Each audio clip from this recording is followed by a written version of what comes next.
I mean, the only thing I would say to give you a real sense of what it's like to go into the deep ocean is you feel like you're inside the heartbeat of something very, very big and very, very serene. It's Zen.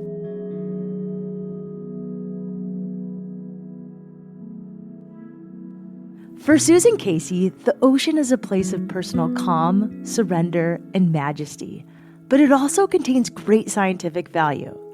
Susan is an accomplished journalist who has spent years writing about the ocean and, most recently, the deep sea. The deep sea generally starts around 600 feet below the surface, where you can no longer see the light from above. But it goes way beyond that. In some places, the ocean is almost 7 miles deep. For the last several years, Susan has interviewed experts in deep sea exploration and reviewed the leading aquatic research. She's even one of the few people who's gone deeper than 5,000 meters in a submersible, which is over 3 miles down to the ocean floor. I'm Shelby Stanger, and this is Wild Ideas Worth Living, an REI Co-op Studios production. People will kind of say, okay, we live on an ocean planet, but here's the extent of how much we live on an ocean planet. If you think of the Earth as a biosphere, as a living space, 98 to 99% of it is, some people will say 99, is ocean. And of that 99%, 95% is deep ocean.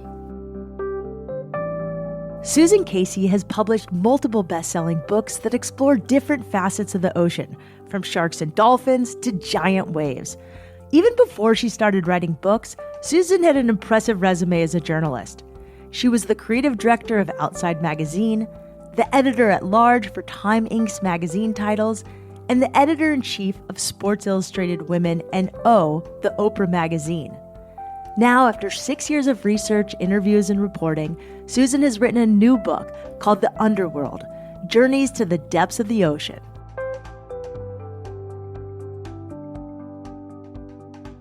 Susan Casey, welcome to Wild Ideas Worth Living. Thanks, Shelby. I've been following your career for a while, and I have to say, there's a few women that I've looked up to in my career, female journalists who cover adventure, and you're one of them. Thank you. Yeah, appreciate that. I'm curious how your love of the ocean developed. You're from Canada, and a part where you didn't have an ocean right in front of your house. I've asked this question of myself so many times because I'm curious to know the answer. I grew up in Toronto, in suburban Toronto. There were lakes north of my house where I grew up. But I think that my love of the ocean actually was just sort of baked in when I was born. I don't ever recall developing it. What particularly I remember is if I would see a swimming pool that was like illuminated at night, it was like hypnotic. I couldn't not go towards it or look at it, want to get into it, which led to a career as a competitive swimmer and open water swimmer. But it was a while before I got around to spending time in the ocean. You like open water swimming. How did you get into that? Well, I swam competitively from age 10 and swam through university at the University of Arizona. And and after that, I did triathlons for a while, but realized, like most swimmers, that, biking was fine, but running was not. And started, really loving open water swimming and had swam in lakes as a kid and that. And so I was invited to do a couple long distance races in Hawaii. And at the time, I was back in the day, we were so overtrained. I was really trained for like a 6 mile long distance swim, even though I was a 200 breaststroker. And so I started doing these open water swims and realized that was really what I loved. But, I was scared of fish. I was scared of waves. I was scared of the ocean. It took a while for me to sort of like lose my fear and really start looking around myself and going, oh, wow. Over the course of her career as a journalist, Susan wrote articles about sea life, surfers, and marine biology. In 2010, she came out with her first book about a story between sharks and surfers in California.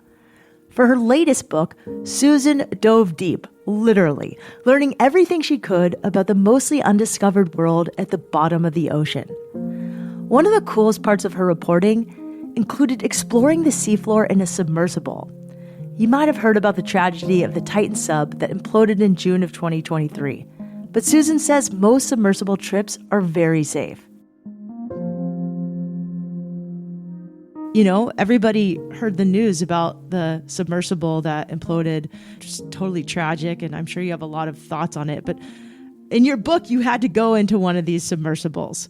So first, can you just talk to me about what is a submersible? Yeah. So people think of undersea vehicles, often they will think of submarines, which are completely independent. They have their own air supply. They can stay down for a long time. They don't go particularly deep. I don't know what the maximum depth is because it's information the U.S. Navy doesn't release, but it's not that deep. And maybe 400, 600 feet max. But submersibles are able to go much, much deeper. And one of the submersibles that I dove in was certified to dive to the full depths of the ocean, so down to 36,000 feet. It is the only one of its kind.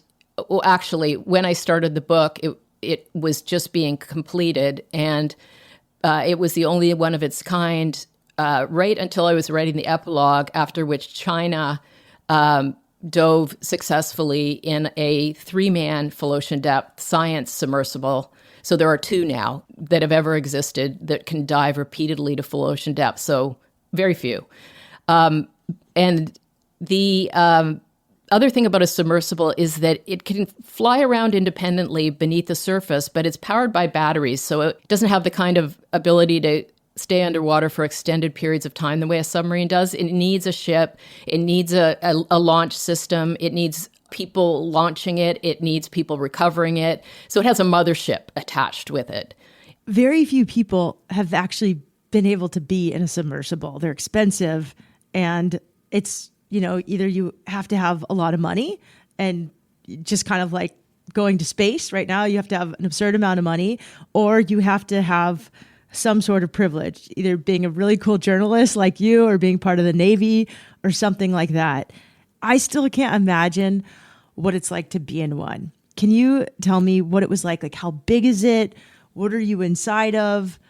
What are you eating? How long do you go for? Because you did it in your book. Okay, well, without giving away anything from the book, I was in more than one, several. And typically if you have claustrophobia, you might not enjoy it so much, but there are certain submersibles that go to around 3,300 feet. They're making that range a little bigger now, but they have an acrylic pressure hull. So you're like sitting in this really cool bubble, very thick acrylic, very crystal clear. I don't know if a claustrophobic person could tolerate that, but you may have a better chance of tolerating that. But the submersible that dove to the full ocean depth was a 5-foot diameter titanium sphere, 3.5 inches of titanium. It was machined so that it was perfect.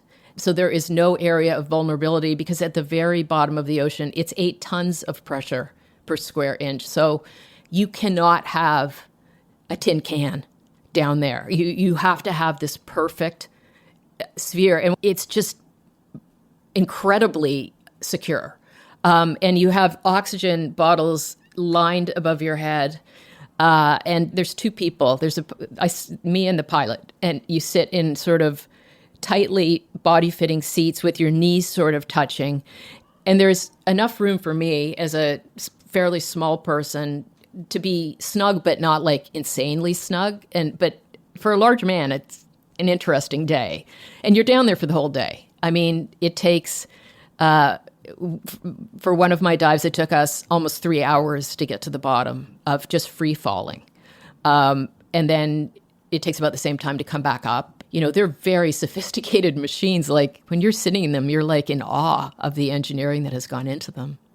What happened with the Titan submersible is something that was well known in the very small, tight-knit world of manned submersibles for a very long time. Certainly since I started reporting back in 2018, was that the owner and creator of that sub, he had just ignored all the safety rules and all the many, many layers of knowledge that have accrued over the years. And there hasn't been a sub implosion ever until this. There has not been a fatality in a submersible in 50 years. They are actually the safest mode of transportation, and they operate in the riskiest environment in the world. So everybody who goes down in one is aware that the number one thing that you have to take is this respect for the deep ocean and its forces. And he did not have that. We're going to be seeing a lot of information coming out in investigations and stuff that will show the real extent of how much he disregarded those safety regulations. It's just physics. It doesn't matter. The deep doesn't care if you have an aerospace degree from Princeton. The deep doesn't care what you think about what might work. When you go down there, it's her rules. Her rules are actually well known. The materials that all other submersibles are made of are very predictable, how they will respond to pressure. They've been tested and tested and tested and refined and tested. And it's not that nobody can innovate. It's just that every time you innovate, you introduce uncertainty into a realm that doesn't abide any slip-ups when it comes to us going there. And one of the things I love about the deep ocean is that, like space, I think we're so interested in space because when we rocket up there, we're conquering something. We're expanding our reach, you know? To go into the deep ocean is a journey inward that you submit to. It's surrender. We are not in charge down there. We go there, but only according to her rules.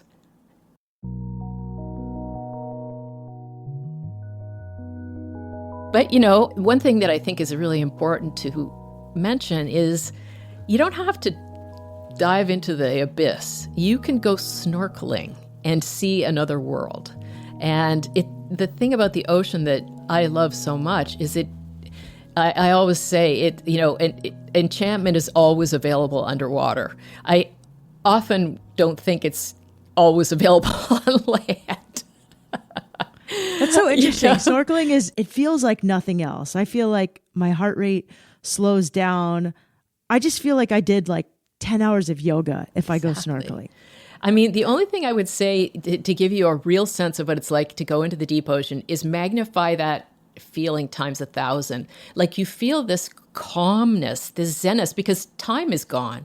Time goes very elastic. You can't tell, and absolutely everybody who has ever been in a submersible has said this. You don't know whether you're down there for an hour or 6 hours. And it's because there's no signposts. There's no anything. There's no horizon. There's nothing. You feel like you're inside the heartbeat of something very, very big and very, very serene.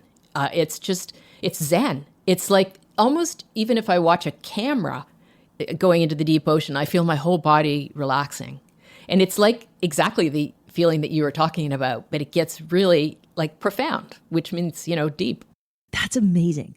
Okay, so let's go back to the first time you were in a submersible. Where did you take off from and what was it like? They often do dives in the Bahamas because you can get to deep water. It's clear, it's beautiful, fairly easily. And so we made it through this very luminous, like sort of trippy, vibrating blue. Like it just kind of goes right through your body.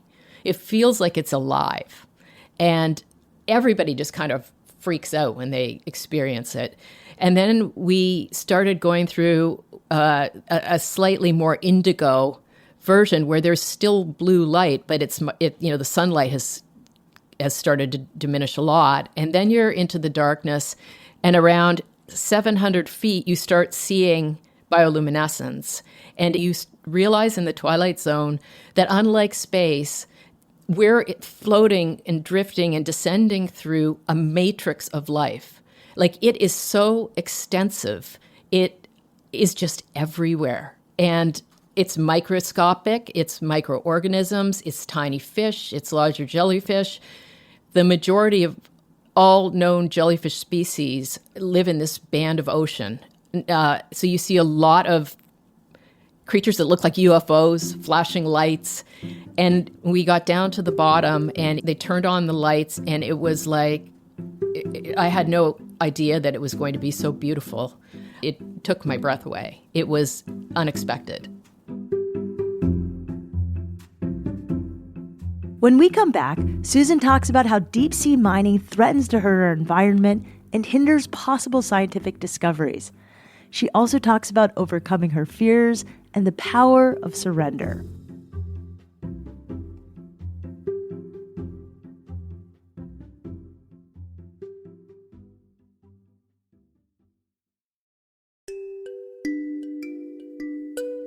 In her new book, The Underworld, journalist Susan Casey documents her trips to the deep sea and leads readers through the latest oceanic research. With the help of new technology, scientists can take photos of rare aquatic life and monitor underwater volcanoes. Experts have also discovered unique resources beneath the ocean floor, like metals and materials that can be used to make electric car batteries, solar panels, robotics, and more. But to harvest those materials, companies have to mine the ocean floor. Susan says this deep-sea mining could have a massively destructive impact on humanity and the environment. I thought it was really interesting that you talk about that the deep is a really key metric to the future of our planet. And I'm curious, how that's such a great metric and how it's going to help shape, our science for climate change and climate conservation. For sure. I mean, if it's 95% of the planet, it's the machinery that runs the climate system. And we don't know enough about it yet, but it's very urgent that we sort of deepen our relationship with the deep ocean, because it's quite unreasonable to think that here we are up in the air on our 2% of the planet, and it's just separate from us and we can ignore it. I mean, this is a time of dramatic change, and in order to be able to survive through these, what will be upheavals, what will be changes, shifts, perhaps extremely dramatic ones, we're going to have to understand how the whole system works, and it's incredibly complex. So you've also learned some of the threats to our ocean and environment in doing this book, including deep sea mining. Can you just talk to us about what that even is and give us some background? Yes, I want to talk about deep sea mining at every possible occasion, because deep sea mining is basically, it happens at abyssal depth. So it happens pretty deep in the ocean, down 2 and 3 miles. And there's parts of the ocean where these nodules form that are made of metals, and they have cobalt, nickel, manganese, and various other things in them. This is not the only form of deep sea mining, but this unbelievable threat to the health of the earth, the resilience of the earth.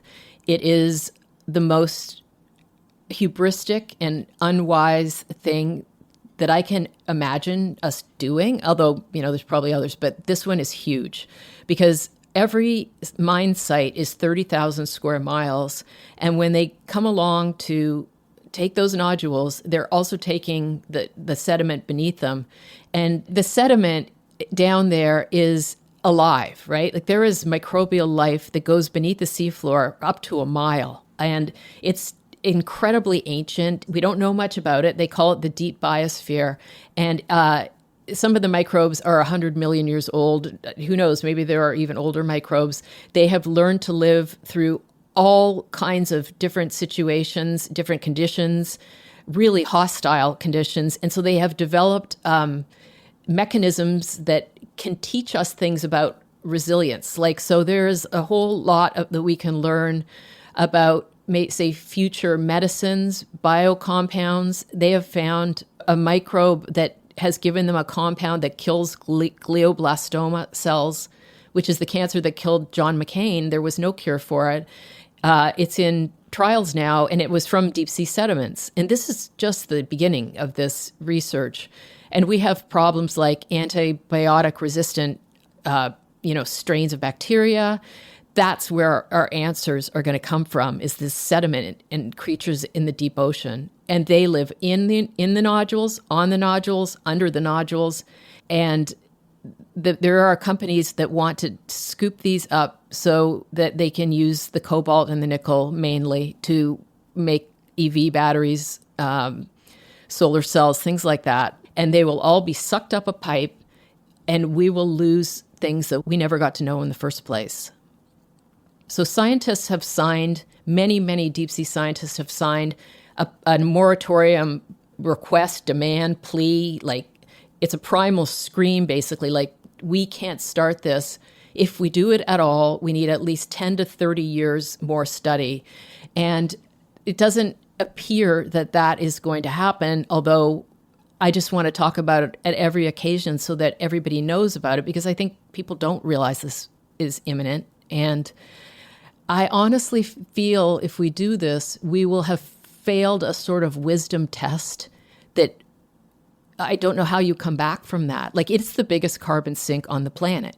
And the idea that we would be crazy enough to reach down 3 miles into the Earth's like womb, this part of the ocean largely untouched by us. I mean, it's got nanoplastics and things like that. It's got pollution that has filtered down, but we haven't been down there. We haven't done stuff really. Run seafloor cables, but that isn't very much. This is large-scale industry that makes terrestrial mining look very small. And yeah, I'm still learning how to talk about it without freaking out.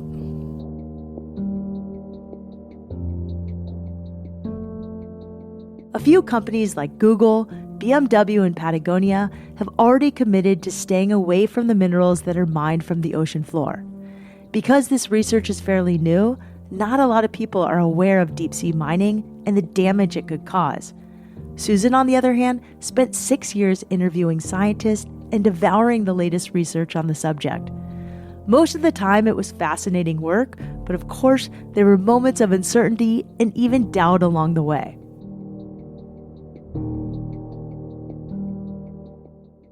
Yeah, I mean, you did this for 6 years and you kept going. Were there any times that you were scared?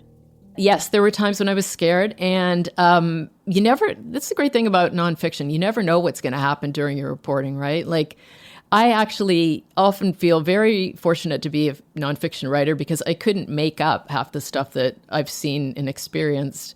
So, that you're sort of, a lot of the times it's like, well, let's just give this a try. And, I wouldn't say there were any times in this book that I was particularly terrified. In all of my books, there have been moments when I had like real trepidation about things and thought, what am I doing here? And will this really work? And how could this ever work? And, you probably have experiences too. You go through this incredible cycle of like self-doubt and worry, and you just kind of have to go with the flow. But I would say I've gotten used to it, but it's always there. I'm sure when you swam with sharks, you learned something really deep from that. When you explored these rogue waves, you've learned something about that. But philosophically, it sounds like exploring the depths of the ocean taught you something about this different philosophy, which is just more this peace and surrender. I don't know.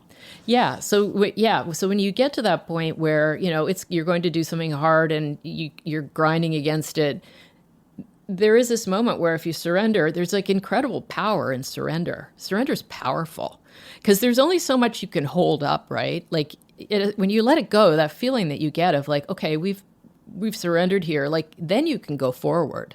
But, as I said before, when I was talking about how submersibles are built, that the ability to surrender in the deep ocean is knowing that you have acquiesced to the rules that she has set. And those rules are that when you go down there, you're going to be under crushing pressures. And if you want to come back, you have to have accommodated to her rules. So we often think that like we're running this show. We run the planet, we run nature. No, all you have to do is look at a 70-foot wave or get 3,000 feet under the ocean to know that that is not true.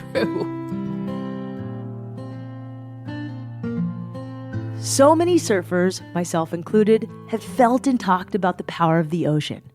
But the ocean is so much deeper than I ever imagined, and there is still so much left to be discovered. If you want to learn more about the latest research from the deep sea, check out Susan Casey's new book, The Underworld: Journeys to the Depths of the Ocean. Her writing is incredible. She really makes you feel like you're right beside her on these adventures. Susan, thank you so much for coming on Wild Ideas Worth Living. You've been a longtime role model of mine, and most importantly, thank you for bringing the latest oceanic research to the public. If you want to learn more about Susan Casey, check out her website, susancasey.com. She's also on Instagram at Susan L. Casey. That's SUSANLCASEY.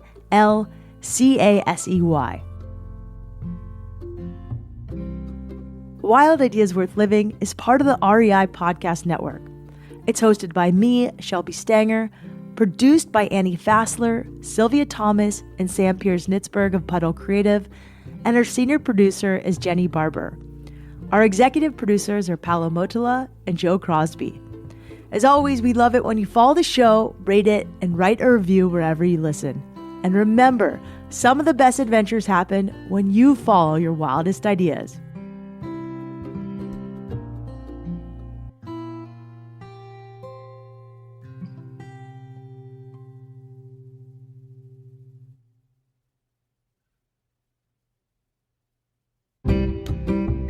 Hey everyone, I'm excited to share that Hello Nature, another podcast from REI Co-op Studios, is back for Season 2.